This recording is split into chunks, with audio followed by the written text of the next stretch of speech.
Bueno, antes de todo, quiero informarles que esta presentación, como es un contenido bastante técnico y corresponde a un área que genera mucha demanda por parte de los jóvenes y los adolescentes, y también en algunos casos hay diferentes posiciones y enfoques en relación a la temática.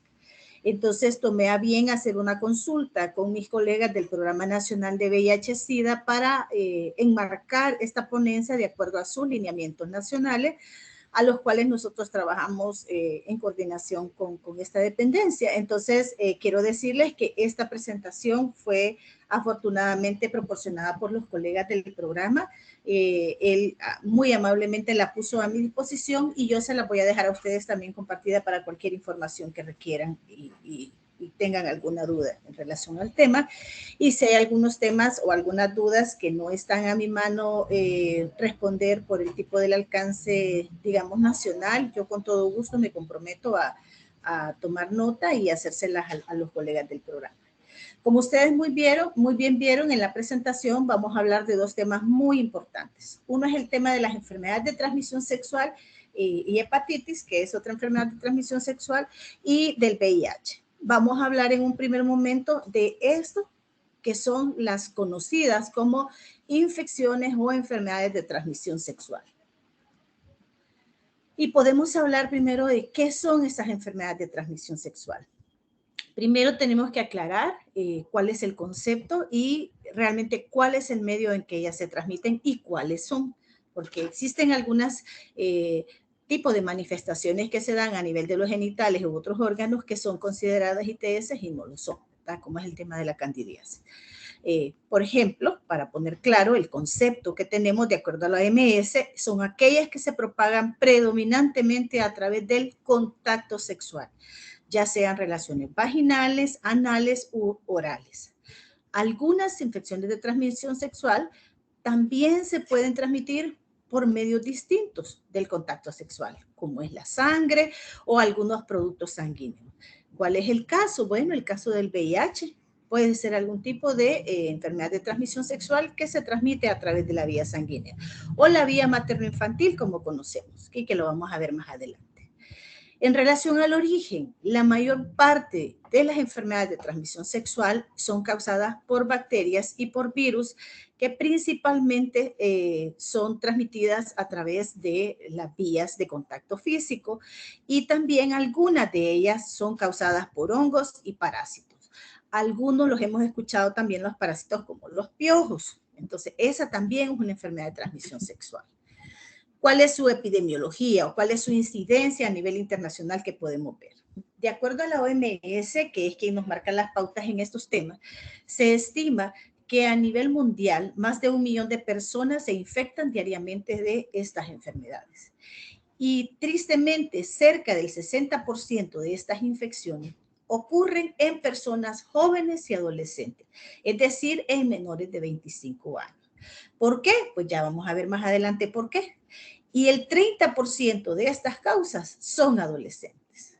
Entre los 14 y los 19 años de edad, las enfermedades de transmisión sexual ocurren con mayor frecuencia en las niñas que en los niños, en una proporción de 2:1. Esto se iguala en paridad en la incidencia posterior a los 20 años. La misma incidencia que ustedes están viendo en el tema de enfermedades de transmisión sexual, usted también la ve en el tema del VIH. Y ustedes se preguntarán, ¿por qué? ¿Será que las niñas son menos aseadas o que las niñas son más descuidadas o que las jóvenes son más irresponsables? No. Lo que ustedes pueden ver con esta incidencia es simplemente la marcada relación de poder que existe en negociar un uso de condón y el uso de una práctica sexual de una menor de 19 años a una mujer adulta. Recordemos que cuando estamos hablando de menores de edad o mujeres abajo de los 19 años, no hay un desarrollo psicológico y completamente biológico que esté establecido. Más el entorno que tenemos en sociedades como las nuestras, que son altamente machistas, donde tenemos la creencia que los hombres deben de marcar la pauta en cómo tener una práctica sexual o ellos deben de tener la experiencia, difícilmente las niñas o las adolescentes pueden negociar un uso de condón, poniendo en desventaja su estado de salud. Y por eso se ve esta incidencia. Y en la mayoría de los casos, como podemos ver, las adolescentes generalmente tienen relaciones con hombres por lo menos 5 años mayor que ellos. La incidencia de la paridad de relaciones sexuales entre las menores de 19 años es poco que sean parejas de menos de 5 años. Más del 15% son en mayores de 5 y más del 20% son en mayores de 10 años o más. Entonces, es muy difícil que ellas puedan negociar el tema de la protección. ¿Cuáles son las infecciones de transmisión sexual? Bueno, aquí les menciono las que tenemos en las normas nacionales y ustedes pueden consultar mucha información sobre cada una de ellas y son las que más frecuentemente nosotros vemos acá. En el país, no sé si ustedes saben, jóvenes, pero existen clínicas especializadas para atender estas enfermedades. Le llamamos clínica VISIT y estas clínicas existen en muchas dependencias del Ministerio de Salud. Existen en áreas de fronteras, existen en establecimientos de salud importantes y hasta tenemos un mapa donde ustedes pueden identificar o pueden introducirse a la página del Programa Nacional de VIH y ahí les identifica si ustedes necesitan una atención especializada por recursos en esta temática. ¿Cómo conocemos las ITS? Y por eso yo les pongo aquí, ¿cómo conoces la ITS? Bueno, los jóvenes, no me dejarán mentir, que muchas veces le llamamos, están matados, dicen. Me han brincado, estoy jodido, dice. Friqueado, ando molesto, está enferma de por allá, anda chorreando, estoy podrido o pesqué la veneria. Yo recuerdo que en el año social, que me tocó hacerlo en la parte sur del país, era muy frecuente escuchar estos términos, sobre todo en los jóvenes de los institutos, porque los jóvenes tenían cierta patrón de iniciar su vida sexual en el bachillerato, pero nadie les hablaba del uso correcto del condón, nadie les hablaba de la protección, de las enfermedades, y efectivamente cuando los jóvenes ya nos llegaban con alguno de estos términos, ya los médicos y las médicas que estábamos ahí en la unidad de salud sabíamos que algo había pasado y los jóvenes teníamos que darles un tratamiento. Lo difícil de este tipo es que muchas de estas manifestaciones que ustedes ven son manifestaciones que se pueden dar algunas veces a los inicios, a las primeras semanas de ellas haber tenido contacto sexual. Pero algunas, las manifestaciones son más a largo plazo y eso les puede conllevar a efectos sobre su aparato reproductor bastante difíciles. ¿Qué hace el Ministerio de Salud o qué es lo que a nivel internacional la OMS recomienda para el abordaje de estas enfermedades y el tratamiento? Recomienda hacer un abordaje sindrómico. ¿Por qué? Porque si yo me pongo a explicarles cada una de estas enfermedades, ustedes van a decir, bueno, y entonces, ¿cuál es la que tiene fulanito? ¿O cuál es la que tuvo fulanita? ¿O cuál es la que tuve yo? Ya que los síntomas y los signos se parecen muchísimo entre unas y otras enfermedades. Entonces, existen ciertas pruebas de laboratorio más el control que se hace con los síntomas para nosotros determinar cuál es el manejo óptimo para esa enfermedad. ¿Qué es lo importante del abordaje sindrómico de estas enfermedades? Primero, que cuando nosotros conocemos que estamos teniendo una enfermedad de este tipo, lo primero que tenemos que tener es un cambio de comportamiento. Como decían nuestras abuelitas allá en el cantón, solo una vez pasa el ciego. Es decir, una vez, y lo ideal fuera que nunca tuviéramos que tener una experiencia de este tipo para nosotros tener un cambio de comportamiento en nuestra práctica sexual. ¿Por qué? Porque si nosotros no hacemos un cambio de comportamiento en nuestras prácticas sexuales, nosotros nunca vamos a reducir el riesgo. Eso quiere decir que nosotros podríamos apoyar a que pudiéramos reducir las nuevas infecciones que nos pudieran estar dando o estuviéramos estar portando. Imagínese usted tiene una práctica sexual con un joven o una joven y no se protege. Usted está transmitiendo a 3, a 5, a 8 personas la misma enfermedad porque usted se convierte en el huésped y el portador de esa enfermedad de transmisión sexual. Eso nosotros lo veíamos muy comúnmente en los hospitales cuando apareció la epidemia del VIH y los hombres se daban cuenta que estaban infectados o las mujeres y una forma de vengarse del país, del sistema, de la población, era estar transmitiendo. Era bien duro porque a veces teníamos que tamizar 10 personas, 12 personas, 8 personas que habían tenido relaciones sexuales con esta persona y algunas de ellas ya estaban contagiadas con la enfermedad. ¿Qué otra cosa es importante en el abordaje de esto? El uso del condón, ya sea condón masculino y condón femenino, que ya vamos a ver un poco de esto. Y el otro tema importante es el diagnóstico y el tratamiento temprano. ¿Y esto cómo se hace? Acá, como yo les voy a dejar la presentación a ustedes, les parecería una clase más de medicina que una clase de orientación en este tema, que yo me pusiera a describir cada una de estas. Pero si ustedes pueden ver, el objetivo de esta lámina, y tal como lo establece la normativa nacional, es orientar a través de, cuando hablamos de síndromes, estamos hablando de signos y síntomas. Entonces, cuando estamos hablando del síndrome de la secreción uretral, aquí enmarcamos cuáles pueden ser los síntomas más comunes asociados al síndrome de la secreción uretral. Es decir, que si yo joven tengo secreción uretral, picazón, ardor al orinar, orino seguido y me huele mal el pipí, ¿cuál es lo que más comúnmente yo voy a ver? El síntoma es lo que se siente, el signo es lo que se ve. El signo, ¿qué es lo que le voy a pedir al joven? Que se apriete el pene, que se lo exprima. Entonces, si nosotros vemos que hay una secreción uretral, algunos de estos pueden ser los más comunes que pueden estar causando esto. Es decir, puede ser clamidia, puede ser gonorrea, puede ser tricomona, puede ser micoplasma, puede ser algunos de estos causan el chancro, entonces, y no el chancro asociado a sífilis. Entonces, todos estos pueden causar este signo con estos síntomas. Entonces, para esto, lo que se hace es una confirmación a través de un examen diagnóstico. Es decir, tiene que ir al establecimiento de salud o a la clínica privada, si ustedes tienen acceso, y que le hagan la prueba para catalogar cuál es esto. En el caso de un flujo vaginal, si la joven presenta alguna de estas síntomas y algunos de estos signos, pueden ser algunas de estas causas. Y así van desglosándose cada uno de estos abordajes sindrómicos, ya que si nosotros nos podemos explicarle, ¿y qué es la Neisseria gonorrea? ¿Qué es la gonorrea? Ah, es esto, esto, es. Y si yo le digo, ¿y qué es la tricomona? Ah, es esto, esto, es.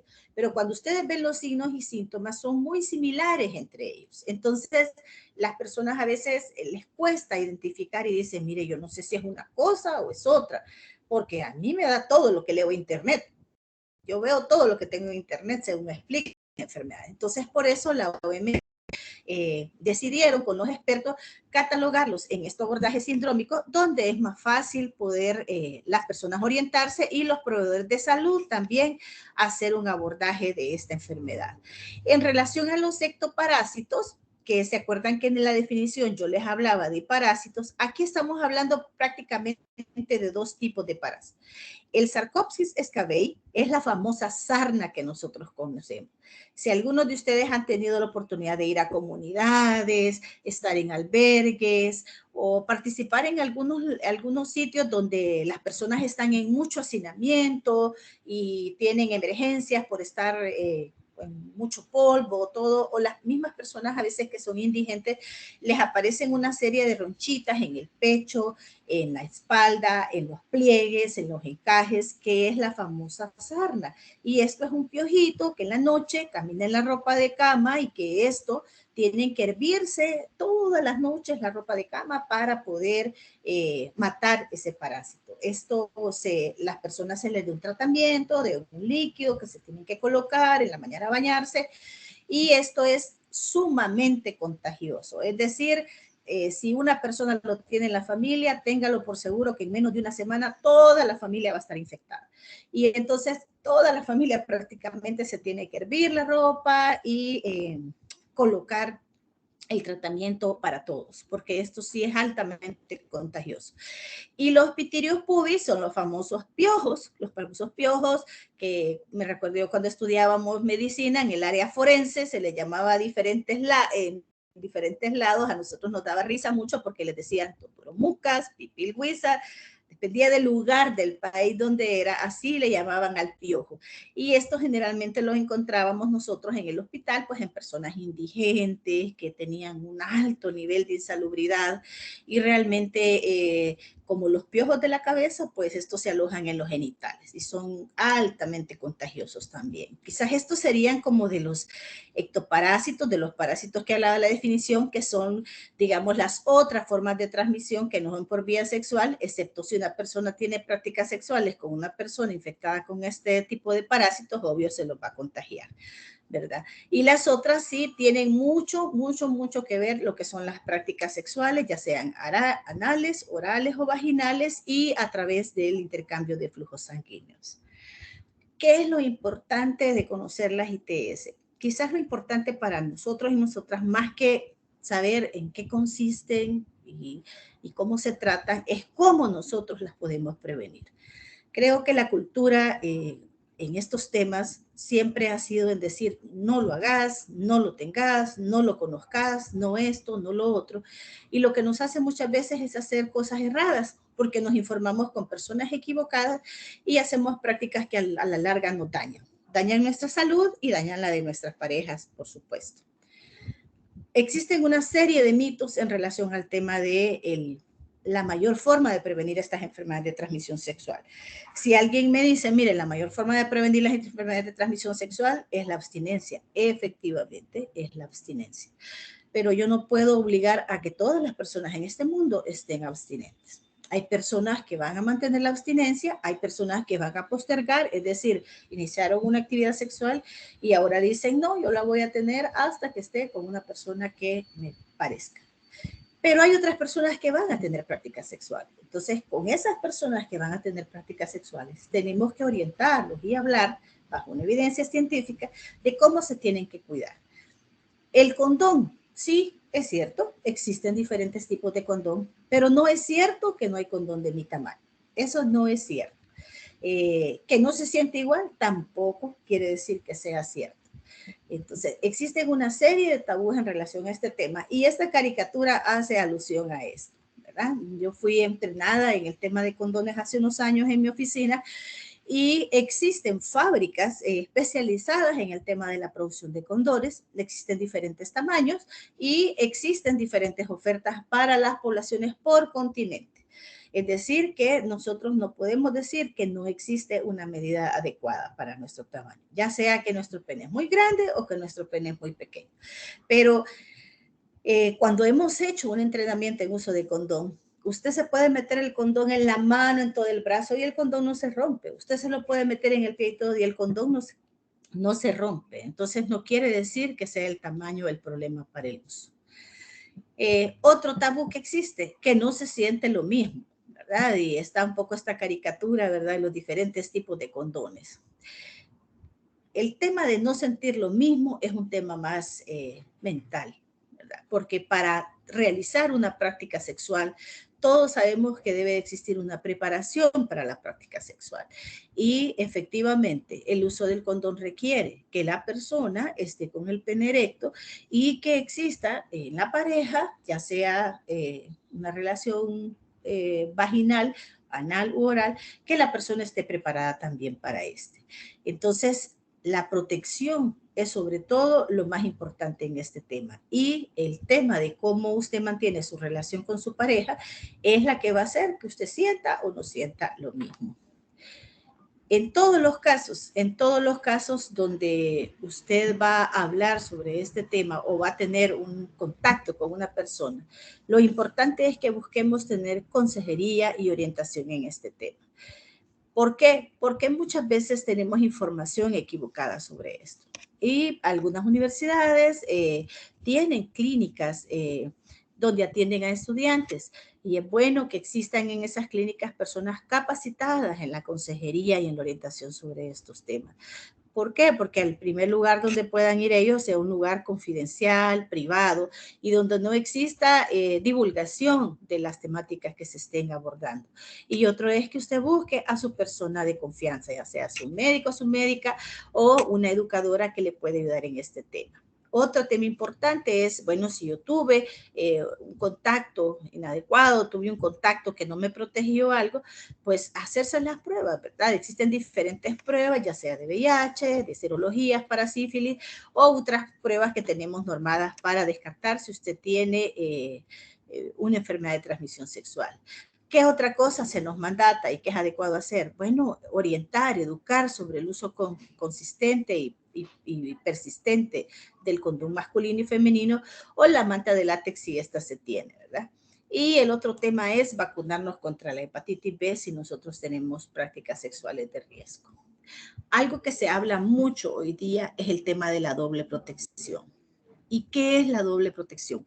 Bueno, algunos jóvenes creen que porque la chica está planificando o está usando algún método de planificación familiar, no debe de usar un condón. Eso es completamente errado.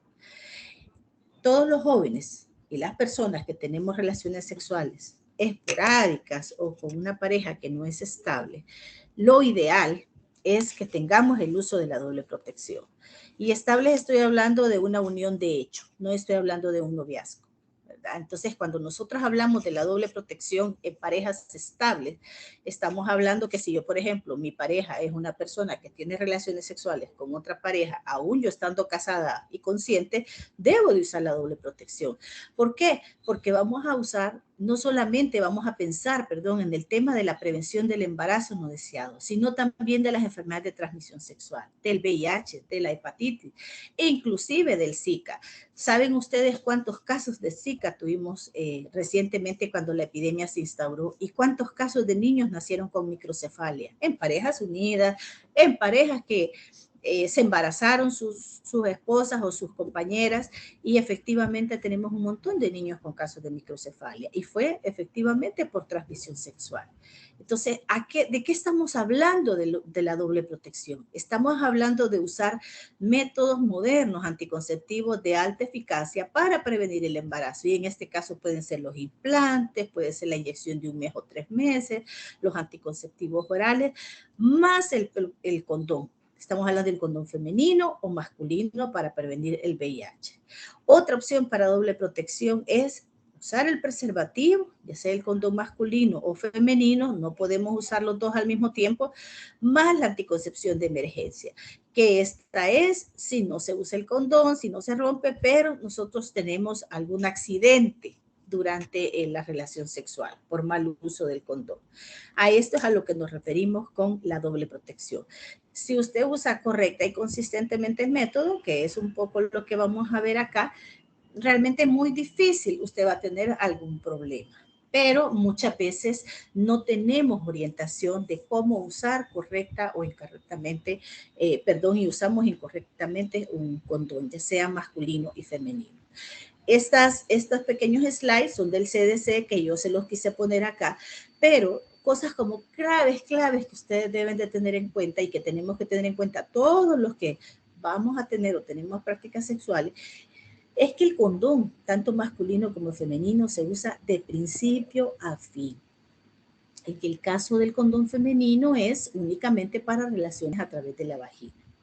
Y otra cosa importantísimo siempre es chequear las fechas de vencimiento. Muchas veces andamos los condones, los guardamos en la guantera del carro, en la billetera, en el encielado de la casa, debajo de los sillones, donde la mamá no me lo encuentre, y en un montón de sitios donde estos productos se dañan. ¿Por qué? Porque estos productos están hechos de una sustancia, en el caso del condón femenino, de nitrilo, en el caso del condón masculino, de látex, que a altas temperaturas se pegan. Eso quiere decir que pierden el líquido que los mantiene lubricados y si usted lo guarda en la guantera del carro, en la billetera, la anda en el pantalón y todo, se agrieta y se le puede romper o tener pequeñas fisuras que a la larga no le van a proteger en una relación sexual. ¿Qué otra cosa es importante? Si el condón está dañado y está roto, no lo tiene que usar. Nunca se debe usar un condón que esté dañado o que esté roto o vencido. Y Puede usar un lubricante si usted quiere. En el caso del condón femenino puede ser a base de agua y aceite. En el condón masculino tiene necesariamente que ser a base de agua. Los condones femeninos se pueden guardar a temperatura ambiente, no así los masculinos. Y el condón masculino nunca se debe de usar con el condón femenino, ya que se pueden romper. O utiliza uno o utiliza el otro. Otro tema importante es que no se deben reutilizar, es decir, los condones se usan una vez y se desechan. Y otra cosa importante es que no lo tire al inodoro porque lo va a destruir, lo va a obstruir. Esta es una gráfica de cómo ustedes pueden colocarse el condón femenino, y el condón femenino aquí va en el paso a paso, cómo se muestra, y esta postura, que es quizás la más difícil, se coloca ya sea la pierna abierta, como poniendo un pie en el inodoro y el otro en el piso, o la mujer acostada como que le van a hacer el Papá Nicolau. Yo de todos modos les dejo el detalle por el tiempo para que ustedes lo puedan leer y lo revisen con precaución. Esta lámina habla del condón masculino y está similar a las indicaciones que da el condón masculino. ¿Qué cosa es importante? Que el condón se coloca antes de la relación sexual. Es muy común, no en la práctica clínica, que las personas llegan y le dicen, yo no sé por qué salí embarazada si yo usé condón. Y entonces viene la pregunta de Olva, ¿y cómo lo utilizó? Cuando ya iba a terminar. Entonces han estado teniendo prácticas sexuales y cuando ya va a eyacular, se lo coloca. Entonces, en la ignorancia de la gente, creen que el líquido preseminal, que es el líquido que sale antes, que es un líquido claro, a veces muy pegajoso, y luego un líquido que está lubricando la vagina y el pene, ese líquido contiene una gran cantidad de espermatozoides, no solamente el semen. Entonces creen de que porque hasta que ya van a eyacular se van a poner un condón. Entonces, por supuesto que quede embarazada. Incluso si no hay penetración, perfectamente puede quedar embarazada una mujer, simplemente con un roce que termine en las piernas, cerca de la vulva, puede perfectamente quedar embarazada una mujer. Los condones masculinos, como les decía, son de látex o poliuretano y utilizan lubricantes a base de agua. ¿Qué es lo importante que les hablaba hace un momentito? Que no se guardan en la billetera porque por el calor se dañan. Estos sí deben de estar más allá de temperatura ambiente, es decir, en una temperatura entre 15 a 25 grados centígrados. Entonces, no les estoy diciendo que los tengan ahí a la par de la leche, ¿verdad? En la refri, pero sí en un lugar seguro como una gaveta, un gavetero, donde ustedes puedan tener control de la temperatura de estos insumos. Bueno, no sé, licenciada, si le parece, termino la ponencia y después dejamos el espacio, o quieren hacer alguna pregunta en relación a esta primera parte. Gracias, doctora. No sé si alguien tiene alguna consulta hasta el momento. Puede levantar su mano y hacerla en esta parte de la presentación. ¿Sí? Y si no, pues todo bien, pongamos un emoji, ¿verdad? Y que todo está bien hasta el momento para que continúe la doctora con, con la ponencia. Gracias, José Fernando. Bueno, doctora, entonces dejamos al final las consultas y pues recordarles que las pueden colocar en el chat para irlas ya presentando para el final de la ponencia de la doctora. De acuerdo. Voy a seguir entonces. ¿Ves siempre mi pantalla? Disculpe. Sí, sí, sí. Ok, perfecto. Bueno, vamos a seguir con la segunda parte, que es en relación al VIH y al SIDA. Les pido disculpas por algunas imágenes, pero el coordinador del programa sí me pidió que las mostrara para que tengamos un poco más claro cuál es el tema de las formas de transmisión, ¿verdad? Así que les pido disculpas si algunos son un poco sensibles en algunos de estos contenidos. Bueno, para aclarar un poco qué es el tema de VIH, que es el conocido virus de la inmunodeficiencia humana, pues esta es una enfermedad que afecta y ataca principalmente el sistema inmunológico. ¿Qué quiere decir eso? Pues nuestro sistema inmunológico es aquel que tiene como los soldados de defensa, son todos nuestros anticuerpos y antígenos que produce el cuerpo para atacar una enfermedad cuando nosotros nos enfrentamos a ella. Hoy día, por ejemplo, para hacer la analogía con el tema del COVID, Muchas personas han muerto porque nosotros nunca habíamos tenido un contacto con este virus y como ustedes saben que los virus no se curan, entonces no teníamos una línea de defensa contra esa enfermedad. Entonces, a las personas más vulnerables, como los adultos mayores, las personas que tienen algún tipo de enfermedad grave, pues les ataca de una forma más importante porque su línea de defensa está debilitada. ¿Quiénes también? Pues los pacientes con SIDA y VIH son de estas personas porque tienen disminuida la habilidad natural del cuerpo para defenderse de estas enfermedades. Es decir, no hay suficientes antígenos ni anticuerpos para defenderse cuando una enfermedad, ellos están frente a ella. ¿Y qué hace el virus? Pues este es bastante complicado porque este virus lo que hace es que invade la célula, no permite que la célula funcione y utiliza la célula para comenzar a producir más de su virus. Esto es un mecanismo que hacen varios virus, tristemente, y es una de las formas que en lugar de la célula estar produciendo anticuerpos y antígenos que defiendan contra el virus, lo que hace es producir más virus que ataquen al cuerpo. O sea, invade, digamos, la materia central de esta célula y se comienza en una máquina de diseminación de este virus. Generalmente este virus no afecta a la misma persona, ¿verdad? Afecta a la persona sin el cuidado apropiado, permite que otras condiciones sí terminen afectando al individuo. ¿Qué quiere decir? El virus en sí, si usted no tiene una condición muy, muy vulnerable, probablemente si usted tuvo el contacto, no necesariamente se contagie. Pero si la persona tiene un estilo de vida poco apropiado o tiene prácticas que lo están exponiendo consistentemente a obviamente usted se va a infectar de esta enfermedad. Hay otro elemento importante en relación al VIH. No es lo mismo hablar de VIH que hablar de SIDA. Y yo creo de que si alguno de nosotros ha visto esta famosa película de Freddie Mercury, ¿verdad? Que es la historia sobre su vida, es una evidencia clara de lo que es la manifestación de la enfermedad en una persona tan emblemática, ¿verdad? Y tan querida por todos como fue Freddie Mercury. Freddie Mercury presenta en las diferentes facetas de la película ya solo las manifestaciones del síndrome de inmunodeficiencia adquirido. Es decir, que ya es cuando la persona está con una serie de afecciones en el organismo que van más allá de simplemente tener el virus alojado en su cuerpo. Recordemos que cuando hablábamos de síndrome, estábamos hablando de signos y síntomas para entender un poco más a esta enfermedad. ¿El VIH se hereda? No, el VIH se adquiere, efectivamente. Hasta en los casos de transmisión materno-infantil estamos hablando que se adquiere. No estamos hablando que la mamá le heredó la enfermedad al bebé, sino que se la transmitió y fue durante el embarazo. Algo que tenemos que tener claro hoy día, que cuando hablamos de estas enfermedades, allá por los 80, que quizás ustedes ni habían nacido, cuando uno hablaba de esta enfermedad, estábamos hablando de muerte. Hoy día ya no existe esta relación. Cuando nosotros hablamos de VIH, no estamos hablando que precisamente una persona puede tener SIDA. Hay personas que pasan toda su vida con VIH y nunca desarrollan la enfermedad. ¿Por qué? Porque llegó un momento en que esta persona se dio cuenta del estilo de vida que ella o él estaba teniendo y cambió su comportamiento sexual, su comportamiento de vida y nunca desarrolló la enfermedad.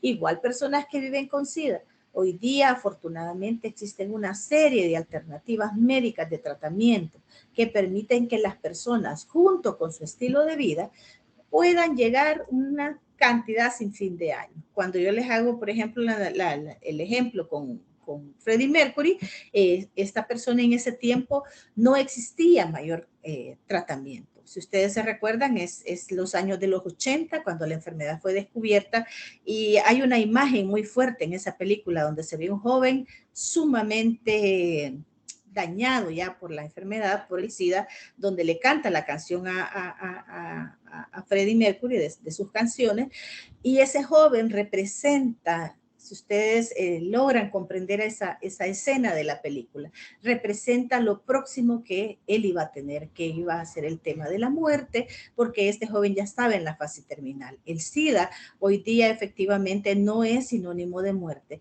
si la persona lleva el tratamiento adecuado y tiene toda la terapia antirretroviral. Afortunadamente he tenido la oportunidad de trabajar con colegas que viven con esta enfermedad y ellos tienen una vida, podríamos decirlo, dentro de lo que cabe toda su desarrollo y tienen sus restricciones en el cuidado de su salud como una persona diabética, una persona hipertensa y todo lo que tenemos que tener cuidados con otro tipo de enfermedad. Hay algo importante que tenemos que tener o que tenemos que aprender de esta enfermedad y es un poco la tipología, o sea, qué tipo de epidemia es la que tenemos en El Salvador.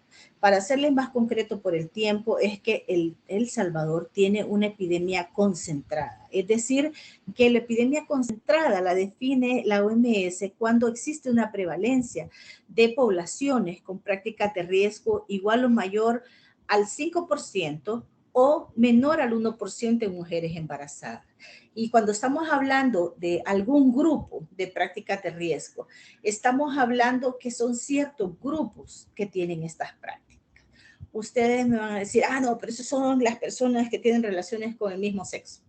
Ya vamos a ver un poco de eso. En cambio, hay países como, por ejemplo, Haití, Belice y Honduras, donde toda la población en general tiene una prevalencia mayor al 1%. Nosotros la epidemia es concentrada y que nos quede claro para nuestro país. Ahora, ¿quiénes son estas personas que tienen prácticas de alto riesgo? Ya vamos a ver un poco más adelante. Bueno, la prueba, cuando la infección entra al torrente, genera una serie de células que conforman el sistema inmunológico, que es un poco, yo les estaba hablando hace un rato, un poco de los antígenos y de los anticuerpos. Estas células son las que se ven afectadas y son las que se ven dañadas con la presencia del virus en la sangre.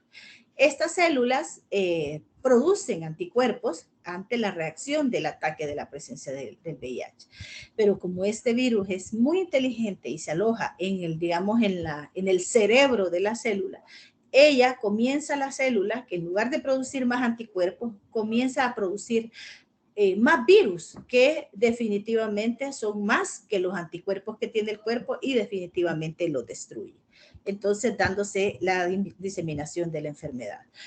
¿Cuánto es el periodo que una persona puede verse expuesta para decir puedo o no puedo tener la enfermedad? Definitivamente el periodo de ventana es un periodo bastante largo. Entonces, esa es una desventaja también para detectar la enfermedad. Hay personas que nosotros nos hacemos una prueba y salimos negativos y nosotros creemos que felizmente no adquirimos la enfermedad. Pero cuando nosotros tenemos una exposición reciente, no quiere decir que estemos negativos. Cuando uno habla de este periodo de ventana, es una duración que puede ser de 1 mes a 6 meses o más. Esto, en este periodo de ventana, que es similar a lo que nos pasa ahora con el COVID, cuando las personas inmediatamente tienen contacto con una persona infectada, el siguiente día se van a hacer la prueba y sale negativo y dicen no tengo COVID. Puede estar en un periodo de ventana y efectivamente a los días está con sintomatología. Efectivamente, nada más que en el COVID el periodo de ventana es más cortito, de 6 a 7 días. En el tema del VIH, imagínense el periodo de ventana. Entonces el riesgo de adquirir la enfermedad es mucho más alto.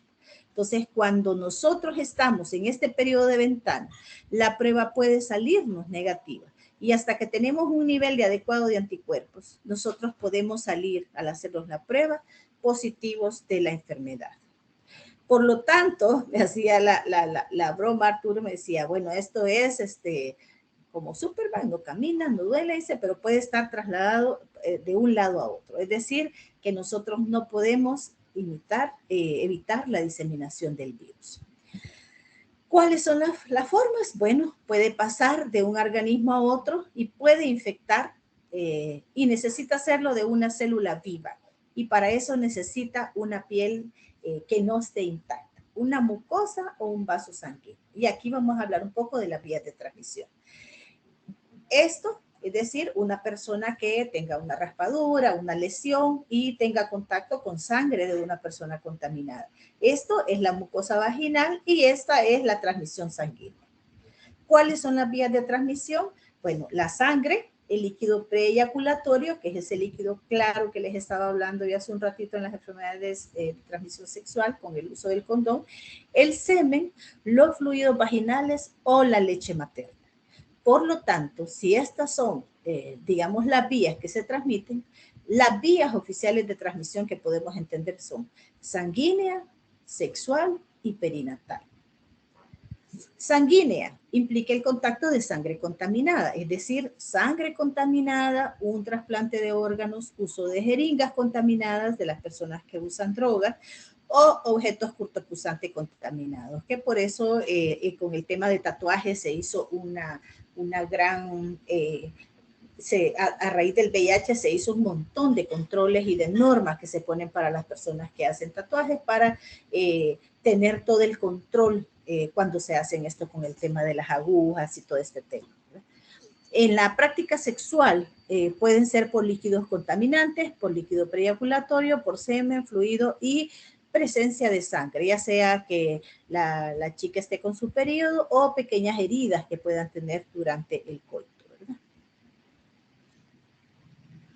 ¿Cómo es que cómo es que el VIH enferma a las personas? Bueno, el VIH debilita su sistema de defensa cuando destruye estos anticuerpos que son los famosos CD4.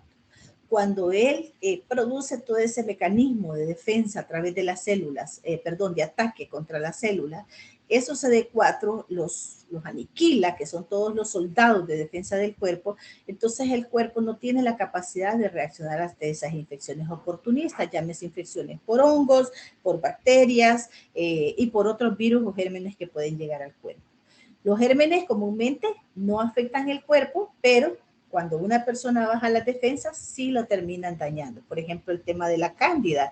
La candidiasis es un hongo que nosotros vive en nuestro cuerpo, pero que a las personas, a la mayoría, no nos hace nada. Pero cuando nosotros tenemos nuestras defensas bajas, puede matar a una persona una candidiasis sistémica. El pronóstico de la infección varía dependiendo si la persona está en tratamiento o cómo están sus defensas. ¿Quiénes son las personas más vulnerables a tener la enfermedad? Todas las personas que tienen relaciones heterosexuales, es decir, hombre-mujer, las relaciones entre parejas del mismo sexo y las relaciones entre parejas más de dos, de uno o dos sexos, si no se tienen las medidas adecuadas. Otra forma de transmisión también es durante el embarazo, a través de la placenta o el cordón umbilical, durante el parto por contacto con sangre o fluidos vaginales, o después del parto por medio de la leche materna. Por eso es que cuando una madre está positiva a VIH, se le hace la cesárea, se le debe de hacer la cesárea, y no es permitido que le dé leche materna, sino que tiene que darle fórmula. ¿Cómo no se transmite la enfermedad? Bueno, para los que hemos tenido la oportunidad de convivir con personas viviendo con VIH, no se transmite si nosotros compartimos el alimento. Es decir, podemos hasta comer del mismo plato y no nos pasa nada. La saliva no transmite la enfermedad. Que los saludemos de las manos, que nos vayamos a una instalación, a las piscinas y compartamos instalaciones con ellos, que usemos vasos cubiertos, todo esto no nos pase. Compartamos el mismo sitio de trabajo, que ellos vayan en el mismo bus que nosotros, que nos abracemos, que nos pique un zancudo que lo ha picado a ellos, ni tampoco se transmite por un beso. El examen que se hace para la detección de esta enfermedad se sugiere que se haga en el momento que ocurrió el riesgo. Si el examen sale negativo, por lo que yo les expliqué del periodo de ventana, se recomienda hacer un nuevo examen en 3 meses. ¿Por qué es importante esto? Porque sabemos que si nosotros tenemos una detección oportuna, podemos tener un monitoreo de esta enfermedad y entre más luego la detectemos, más luego podemos recibir el tratamiento. Como yo les decía, una persona una vez infectada, desafortunadamente esta enfermedad es transmitida por un virus, no tiene cura a diferencia de las enfermedades de transmisión sexual, esas no tienen cura. Las de transmisión sexual sí, ¿verdad? Las de las otras, excepto el virus del papiloma, que ese es otro tipo y es un virus, pero lo importante es que lo detectemos a tiempo. Bueno, termino con esto porque ustedes saben que en el tema de VIH hay un compromiso mundial en atención al tema y tanto la organización de ONUCIDA, que es la organización hermana del Sistema de Naciones Unidas, que vemos este tema, el UNFPA, somos parte del grupo interagencial que trabajamos este tema. Hay fuertes esfuerzos financieros, humanos en esto, pero lo más importante es nuestro aporte. Nuestro aporte con nuestras conductas para evitar que esta enfermedad se siga diseminando. De nuevo, agradecerle su participación, doctora, para esta ponencia y esperamos pues tenerla pronto, ¿verdad? En otras iniciativas más que nos puedan estar apoyando. Gracias a ustedes y gracias por la oportunidad que nos dan de participar en estos espacios tan importantes. Muchas gracias. Feliz día para todos.